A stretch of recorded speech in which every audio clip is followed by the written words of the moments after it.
എല്ലാം അറിയുന്നവന്റെ സന്നിധിയിലാണ് നിങ്ങൾ നിൽക്കുന്നത്. ഇതാ ഇപ്പോൾ മുതൽ ഞാൻ നിങ്ങളെ അന്യോന്യം പ്രകടിപ്പിക്കുന്നു.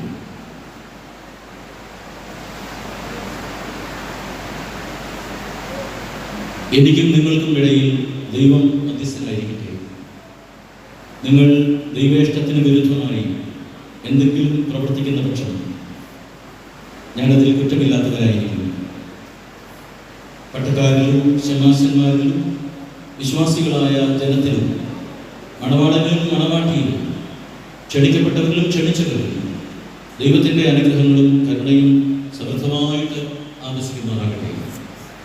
അനുഗ്രഹീതയും ദൈവമാതാവുമായ പരിശുദ്ധ കന്യകമറിയാമിൻ്റെയും വിശുദ്ധ യോസേപ്പിതാവിൻ്റെയും വിശുദ്ധ യൂദാസ്ലിഹായുടെയും നമ്മുടെ കർത്താവിനെ സ്നേഹിച്ച് അവിടുത്തെ കൽപ്പനകൾ ആചരിച്ച എല്ലാ വിശുദ്ധരുടെയും പ്രാർത്ഥനകൾ മുഖാന്തരം യേശുമിശിഹായുടെ വലതുകരം നമ്മെല്ലാവരിലും എപ്പോഴും വസിക്കുവാൻ ഇടയാകട്ടെ. അവൻ്റെ ഭാര്യയോടുള്ള ബന്ധം എങ്ങനെയായിരിക്കണമെന്ന് ശ്രദ്ധിക്കുക. എന്തെന്നാൽ അവൾ സ്വന്തം ജനത്തെ വിട്ട് ഭർത്താവിനോട് യോജിച്ചിരിക്കുന്നു. അതിനാൽ അവൻ അവളെ പ്രീതിപ്പെടുത്തി അവളോട് കരുണയോടുകൂടെ വർത്തിക്കണം. സ്വന്തം പ്രാണനെ പോലെ അവൻ അവളോട് വർത്തിക്കണം. അവൻ വിശന്നിരുന്നാലും അവൾക്ക് ഭക്ഷണം കൊടുക്കണം. അവൻ ദാഹിച്ചിരുന്നാലും അവൾക്ക് കുടിക്കാൻ കൊടുക്കണം. അവളും അവനെ യഥോചിതം പരിചരിക്കുവാൻ കടപ്പെട്ടവളാകും. സകലത്തിലും സൗഹാർദ്ദത്തോടും സ്നേഹത്തോടും ക്ഷമയോടും കൂടെ അവൾ അവൻ്റെ അടുക്കൽ പെരുമാറും.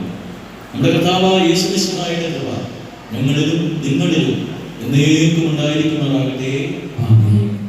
ആകാശവും ഭൂമിയും സൃഷ്ടിച്ച കർത്താവിനാൽ നിങ്ങളെല്ലാവരും അനുഗ്രഹിക്കപ്പെട്ടവരാകുന്നു. ആത്മീയമായ ഈ ഉദാശയെ സംബന്ധിച്ച നിങ്ങളെ ഓരോരുത്തരെയും ദൈവം അനുഗ്രഹിച്ച് പുണ്യപ്പെടുത്തട്ടെ. ദൈവമായ കർത്താവ് നിങ്ങളുടെ കുടുംബങ്ങളിൽ നിന്ന് ദൈവസന്നിധിയിലേക്ക് കടന്നുപോയ എല്ലാ മരിച്ചുപോയവരുടെയും ആത്മാക്കളെയും ആശ്വസിപ്പിച്ച് പുണ്യപ്രദമാറാകട്ടെ.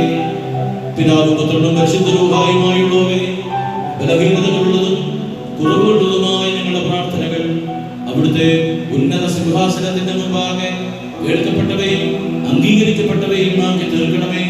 ആവോ